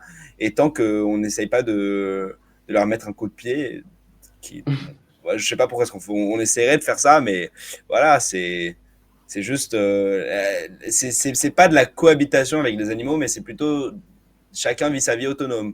Les animaux, ils viennent et ils prennent ce qu'il y a, mais c'est pas non plus comme si on encourage, on va dire, en donnant de la nourriture aux animaux, comme on donne du pain aux pigeons. Mais c'est, c'est un peu comme les renards. C'est la même chose. Ils viennent, ils cherchent de la nourriture, euh, mais c'est leur seul intérêt en ville. Et je pense aussi sur l'Amazonie, je pense que c'est juste aussi un autre commentaire sur sa grandeur, c'est que je suis quasiment sûr qu'il y a encore des coins de l'Amazonie qu'on n'a jamais explorés dans l'histoire de l'humanité. Sans Ouais. doute, peut-être. Donc, Jujutsu, ça veut dire qu'il y a des possibilités de d'autres humains qu'on n'a jamais vus. Je suis quasiment sûr qu'il en existe encore des humains qui n'ont eu aucun autre contact humain, on va dire, sauf leur tribu. Ou on va dire qui n'ont pas eu le contact avec, on va dire, l'homme moderne, en guillemets. Et donc, si elle est si grande que ça veut dire que ces gens, ils sont dans un coin si impénétrable, au moins des gens qui ne pourraient pas survivre dans l'Amazonie vierge, comme nous, que ça montre que il y a un centre de l'Amazonie qui est couvert par tant de tailles qu'on a exploré déjà. Et ça veut dire que pour qu'il y ait un centre si inconnu, il faut qu'il y ait beaucoup on va dire, quelque chose qui encercle, qui est très vaste, qu'on a donc déjà exploré ou exploré à moitié. Il existe aussi tant d'espèces. On théorise que les espèces de plantes et d'animaux qu'on ne connaît pas, qu'il y en a encore des milliers qui sont juste dans la forêt amazonienne et qu'on n'a pas, on n'a pas les ressources pour aller investiguer parce que c'est si dense et si large et si, on va dire, intimidante. Bien, vous avez justement évoqué beaucoup de choses sur toute la diversité de ce pays, et vous avez abordé à un moment donné justement ce moment de transition quand vous quittiez l'état de Rio de Janeiro pour entrer dans celui de Minas Gerais, et les différents ressentis que ça pouvait vous évoquer, le changement d'ambiance, ce genre de choses. Est-ce que vous avez des choses à dire justement sur d'autres régions constitutives du Brésil et de leurs particularités? En fait, on aurait peut-être même d'ailleurs dû commencer par là, parce qu'au Brésil, il y a les États et il y a aussi ce qu'on appelle les régions. Mais en fait, les régions, contrairement aux États, c'est pas une entité administrative reconnue avec un parlement, un gouvernement. D'ailleurs, tiens, aussi, on l'avait pas dit, mais c'est parce que comme pour nous, notre référentiel d'État fédéral pour nous, c'est les États-Unis. Dès qu'on apprend qu'un autre pays est fédéralisé comme les États-Unis, on s'imagine que c'est tout comme les États-Unis. Et c'est le cas notamment de pays, je pense, comme le Brésil ou le Mexique, pour citer un autre pays d'Amérique latine. C'est-à-dire que, par exemple, certaines personnes savent que les États-Unis, c'est des États et que chaque État, par exemple, a ses propres règles. Genre, dans tel État des États-Unis, l'avortement est interdit ou autorisé, ou dans tel État des États-Unis, on n'autorise ou pas le cannabis, ce genre de choses.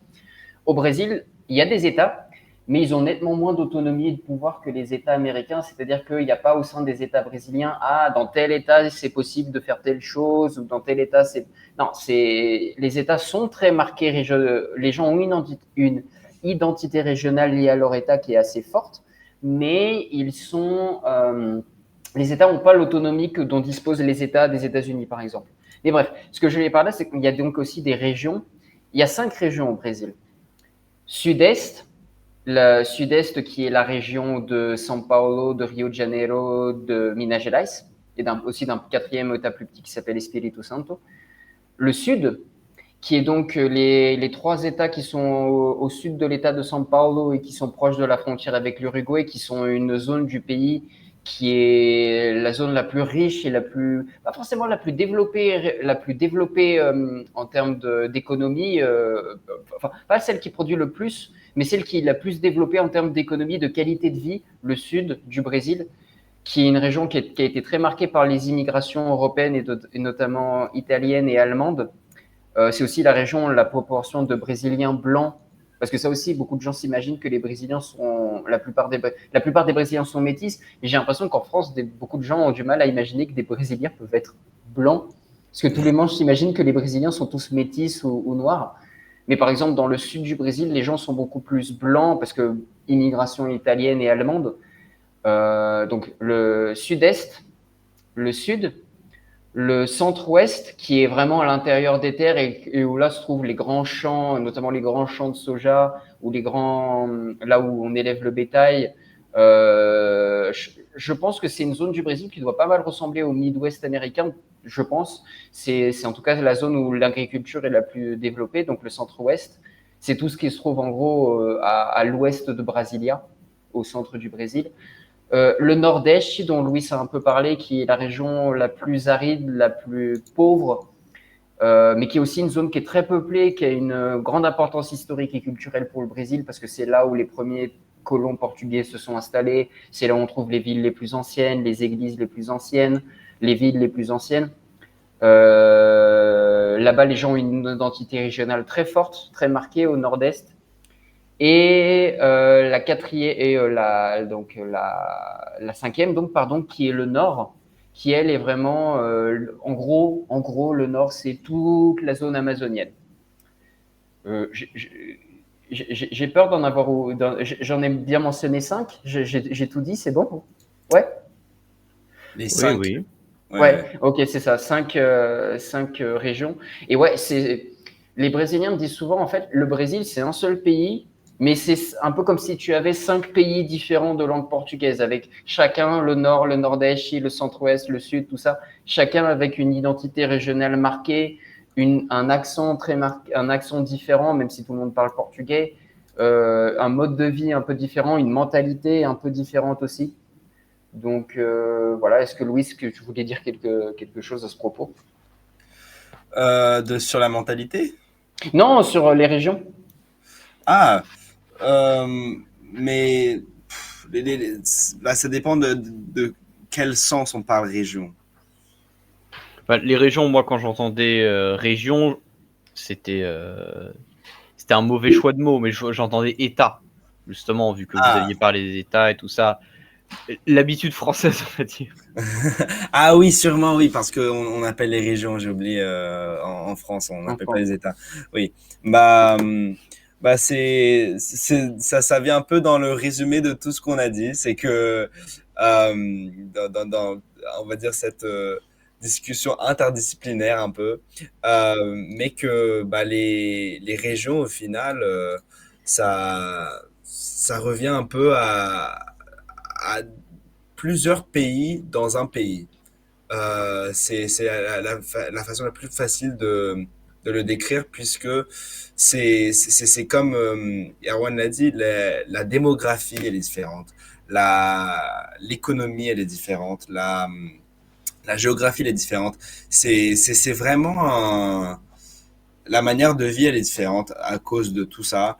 C'est vrai que bon, je pense pas que les gens ils sont nécessairement choqués parce que maintenant, je pense que les gens, ils sont quand même un peu plus, ils sont plus habitués, on va dire, au Brésil.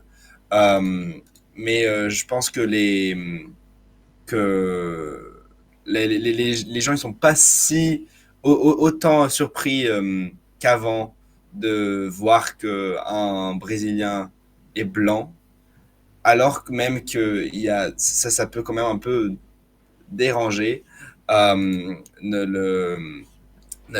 façon de penser.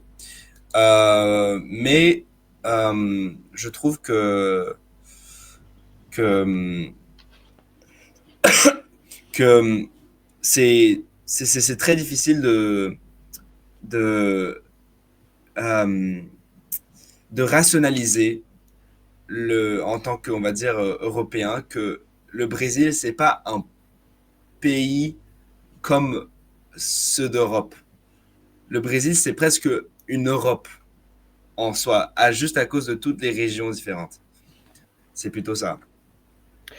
Mais bah, justement, c'est un État fédéral, c'est comme les États-Unis, qui ont pas mal d'identités différentes entre États, entre zones géographiques, culturelles, en fonction aussi des origines des habitants, des États et régions. Mais j'ai encore l'impression que c'est encore plus marqué dans un pays comme le Brésil que les États-Unis. Mais là encore aussi, je peux moins parler pour les États-Unis. Mais c'est vraiment Le Brésil, c'est un pays où il y a pas mal aussi de préjugés et de racisme aussi vis-à-vis des régions. Notamment, on parlait du Nordeste, et ces dernières décennies, beaucoup d'habitants du Nordeste ont quitté leur région pour descendre un peu plus vers le sud, dans les grandes villes, pour trouver du travail. Et de manière générale, dans le Brésil, énormément de gens ont pas mal de préjugés assez négatifs concernant les habitants de cette région-là, qui sont vraiment vus comme certains Brésiliens, comme des pauvres, comme des pouilleux qui sont venus à São Paulo ou autres pour chercher du travail. Et quand je dis chercher du travail, c'est vraiment des petits boulots. En fait, c'est vraiment fascinant. C'est un pays c'est un pays qui s'est créé à peu près au même moment que les États-Unis, plus ou moins. Il y a des moments, parce que les autres pays d'Amérique du Sud étaient des colonies qui appartenaient à l'Espagne, le Brésil appartenait au Portugal, mais les différentes colonies espagnoles se sont divisées pour former des différents pays d'Amérique du Sud, Bolivie, Paraguay, Uruguay, Argentine, Équateur, tout ça. Et le Brésil, non, toutes les colonies portugaises en Amérique du Sud sont restées unités sous le nom de Brésil.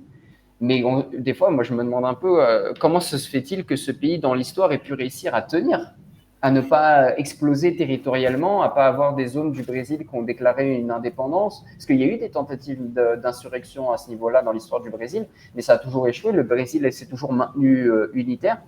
Mais il y a des moments, surtout quand quand je vois les discours qu'ont certains habitants vis-à-vis des habitants des autres régions. Peut-être mais j'ai l'impression que là pour le coup c'est aussi un peu le cas aux États-Unis. J'ai l'impression qu'il y a eu aussi des fois des moments, on a pu parler peut-être d'indépendance ou de mouvement Enfin, il y a eu une guerre de sécession d'ailleurs aux États-Unis. Mais ce que je veux dire par là, c'est que le Brésil, des fois, en plus maintenant que j'y vis, j'ai un peu on se demande un peu comment ce pays arrive à tenir, vraiment à exister sans se disloquer. Oui. Bon, moi, je suis pas un expert en histoire, mais j'ai l'impression, et je pense que j'ai entendu ça quelque part, c'est que, bon, déjà, juste en termes d'histoire, les colonies espagnoles étaient un peu sous, on va dire, certaines couronnes, on va dire, c'était reparti par des nobles, alors Les qu'au Brésil, vice-royautés, c'était, oui. oui, des vice-royautés, alors qu'au Brésil, c'était euh, non seulement plutôt vers les oligarchies, on va dire, c'était plutôt vers les riches qui juste faisaient leur business là-bas. Euh, et donc, c'était juste, c'était pas si consolidé leur, on va dire, leur permanence là-bas. Généralement, ils venaient mettre une entreprise d'agriculture, du coup, tout au début, c'était de la canne à sucre. Mais je pense qu'il y avait la plupart aussi juste qui revenaient au Portugal la plupart du temps. Le Brésil, c'était pas quelque chose de permanent. Et ensuite, le Brésil, il a eu la famille royale portugaise qui est venue, et donc il y a aussi tout ça qui a un peu une consolidation de pouvoir. Aussi, le fait que je pense que tout le Brésil est sur la côte, ça veut dire qu'il n'y a pas une très grande difficulté de arriver à ces gens. C'est pas comme s'ils sont séparés. Du coup, après, bien sûr, quand ça s'est rentré plutôt dans le pays, là, il y avait bien sûr une autre mentalité et tout. Mais c'est vrai qu'il y a considérablement moins de sentiments sécessionnistes, au moins dans l'histoire, que les États-Unis, par exemple, où il y a eu une coalition entière entre deux États qui s'est mis contre l'autre. Euh, mais c'est vrai que comparer quelques détails aux États-Unis, c'est drôle parce que, par exemple, les États-Unis, ce qu'on voit, c'est que la côte Est, elle est assez diversifiée, mais juste en termes de linguistique, qui est on va dire, des rapports les plus notables, on va dire, du temps qu'une population est vécue là. Il y a beaucoup plus d'accent dans l'Est, mais vraiment du milieu aux États-Unis jusqu'à l'Ouest, ils partent tous de la même manière, presque. Il y a une très, très, très légère différence d'accent. Et donc, ça montre un peu, on va dire, une certaine homogénéité, alors qu'au Brésil, il y a vraiment, je pense que plus de différences entre régions dans ce sens. Aux États-Unis, je pense que c'est plus juste en termes manière de vivre selon les ressources de où on habite, alors que au Brésil, c'est vraiment, ça vient de toute la perspective culturelle, ou bien même, par exemple, à la langue. Est-ce que, du coup, vu que là on a, je pense, abordé, l'essentiel de vos expériences et rapports au Brésil, est-ce que vous avez, des mots pour conclure? Heu, qui résument, un message que vous voudriez faire passer sur le Brésil ou quoi que ce soit, Louis, je te laisse commencer. Mon message sur le Brésil. Bon, venez visiter, malgré, on va dire, ce qu'on a dit sur les touristes. Je pense que le Brésil, et je C'est pense très que safe, je c'est trouve. safe, bien sûr, mais c'est aussi, c'est une expérience qu'il faut faire dans la vie. Parce que mais spécialement pour un Européen, euh, c'est un autre monde. C'est vraiment un autre monde. Et c'est ça ce qui est si difficile de rationaliser quand on en parle à l'école ou tout ça, tout ce que ce soit. Euh, on le pragmatise un peu, mais on réalise pas ce que c'est au final. Et c'est normal ça. Mais c'est juste, c'est vraiment une expérience absolument différente euh, de presque le monde entier. Le pays qu'on a trouvé le plus similaire au Brésil, euh, en général, en termes de tout ce que ce soit, euh, culture, infrastructure, nature, tout ça, c'était l'Afrique du Sud. Mais l'Afrique du Sud a ses propres, on va dire, différences culturelles, euh, notamment, on va dire, la récente séparation de l'apartheid, qui a encore des grandes, on va dire, impacts sociaux euh, dans la population. Mais le Brésil, je pense que c'est beaucoup plus, on va dire, approchable dans ce sens. Euh, mais aussi beaucoup plus urbain. Parce que l'Afrique du Sud, on y va généralement ou pour voir Cape Town, ou pour voir, pour aller dans le Kruger ou dans un lodge au milieu de la nature, tout ça, qui est très, tout très net, tout très bien fait, comme ça, ordonné, mais fait pour les touristes. Alors que le Brésil, c'est un peu plus la réalité, où c'est vraiment, il y a si tu visites le Brésil, il y aura, ça ne sera jamais ce paradis où, bon, sûrement il y en a des endroits au Brésil que c'est comme ça, où juste on y va pour aller à cet endroit spécifique, que c'est un peu un resort. Euh, et c'est qu'on a la plupart du temps en Afrique du Sud. Mais que le Brésil, je pense qu'il y a un peu plus d'éléments de la vraie vie où nulle part où tu iras, tu verras quand même juste la vie se passer pour les autres. Euh, et voilà, c'est ça ce que je trouve de vraiment euh, juste impressionnant et fascinant, c'est que c'est le Brésil, et on aime bien dire ça en général, c'est un peu tout à la fois. Le Brésil, il y a tout ce qui se passe au Brésil simultanément, juste de tout. Et je sais pas, pour moi, c'est un peu ça le message, c'est que c'est quelque part d'essentiel pour voir une fois dans la vie. Et oui, Erwan. Et donc, bah, pour conclure, honnêtement, je pourrais vraiment souscrire et rejoindre absolument tout ce qu'a dit Louis. Effectivement, si vous regardez cette vidéo ou cette émission, vous êtes français, francophone ou européen, enfin bref, visiter le Brésil, ça vaut vraiment le coup. Si vous êtes jamais allé effectivement dans un pays qui fait la taille d'un continent, bah, style États-Unis, Brésil, Chine, Australie, vous allez vraiment vous prendre un sacré coup. Je pense en fait qu'une chose aussi on a beaucoup parlé du Brésil, un peu moins des habitants, un peu moins des gens, on a plus parlé de la nature que de parler de l'humain. Mais une chose aussi, j'en avais parlé au tout début, les Brésiliens sont des gens très ouverts, beaucoup moins renfermés sur eux-mêmes que les Européens de manière générale. Et le grand avantage, c'est que si les Brésiliens sont des gens qui adorent, qui aiment énormément avoir des gens qui viennent de l'étranger, s'intéresser à eux. Si je devais donner un conseil à quelqu'un, à une personne qui visiterait le Brésil, même sans forcément savoir parler la langue, après, enfin, le problème, c'est que les Brésiliens ne sont pas forcément, de manière générale, très très bons en anglais. Mais voilà, ce que je veux dire par là, c'est que un grand conseil que je donnerais aux gens qui visiteraient le Brésil, c'est de ne surtout pas hésiter à aller vers les gens, à aller vers les Brésiliens, à parler, à s'intéresser à eux. Vous en retirerez que des avantages et que des bénéfices. Les gens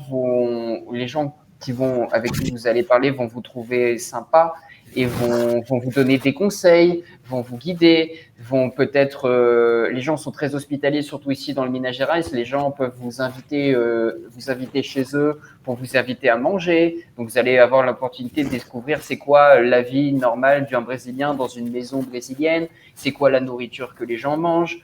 Les gens vont vous dire si tu veux aller à tel ou tel endroit, si tu veux faire tel ou tel truc, fais comme ça, ce sera plus avantageux, ce sera moins cher. Si tu veux tel ou tel truc, va dans tel ou tel magasin. Les gens adorent aider. Les gens adorent aider les autres personnes. Il ne faut vraiment pas hésiter à demander des conseils. Pour conclure un peu, je m'étais présenté au tout début d'émission en disant que j'aimerais énormément avoir l'opportunité de rester ici le plus longtemps possible et de faire ma carrière professionnelle ici. Peut-être même, sans doute, on va voir ma vie personnelle ici aussi. Moi, en tant que Français, vraiment, en tant que Français invité ici, en quelque sorte, je me sens très, très touché, très redevable envers les Brésiliens. Moi, je me souhaite que du bien, que du bonheur, enfin, que des choses positives à ce pays et à ce peuple qui doit faire face à des problèmes compliqués, des problèmes de pauvreté, d'opportunités économiques, de politique ou autres. Je reste là dit assez positif, optimiste. Je suis assez optimiste, mine de rien, en ce qui se concerne l'avenir du Brésil. Je pense que le monde tel qu'il est actuellement ne voit le Brésil qu'à 40% de son potentiel. C'est une manière de parler, mais je pense que le monde entier n'a pour l'instant pas encore vu le vrai potentiel du Brésil. C'est un pays qui a un vrai potentiel caché dont les gens ailleurs sur Terre ne soupçonnent pas encore l'étendue de la puissance. C'est un pays qui a le potentiel pour devenir un pays extrêmement prospère économiquement et extrêmement agréable à vivre, avec une vraie qualité de vie et avec aussi, parce que c'est pas juste ça, c'est aussi un pays avec une culture. C'est un pays où la culture est très, c'est pas un pays, comment dirais-je, c'est pas, le Brésil n'est pas, comment dire, j'essaie de trouver les bons mots. Le Brésil n'est pas un pays où c'est juste quelques êtres humains qui vivent au milieu d'une étendue sauvage et de la forêt. C'est un pays où les gens ont une culture au sens large, on pourrait presque parler de civilisation brésilienne ou de civilisation d'Amérique du Sud très développée et qui est très intéressante parce que le Brésil, quelque part, c'est un peu l'Occident, mais c'est l'autre Occident. C'est comme un Occident qui aurait suivi une trajectoire parallèle à l'Occident européen et nord-américain. Et ouais, pour conclure, ouais, moi j'espère, je souhaite voir le Brésil continuer à se développer socialement, économiquement. Et moi j'ai hâte, j'espère, je suis sûr que ça va arriver. J'espère pouvoir un jour vivre dans un monde où le Brésil a atteint son plein potentiel et le jour où le Brésil aura atteint son plein potentiel, vous n'êtes pas prêts. Voilà. C'est très bien dit. Eh bien, sur ces mots, merci beaucoup Louis et Erwan pour le partage de ce que vous aviez à dire, de votre présentation et tout. C'était très agréable. J'espère que c'est agréable pour vous aussi. Oh oui. Vraiment, oui, bien sûr, bien sûr. Et sur ce, je vous souhaite une bonne soirée, et je souhaite une bonne soirée ou une bonne journée à ceux qui nous regardent ou qui nous regarderont. Au revoir. Au revoir, merci beaucoup. Au revoir, à bientôt, merci.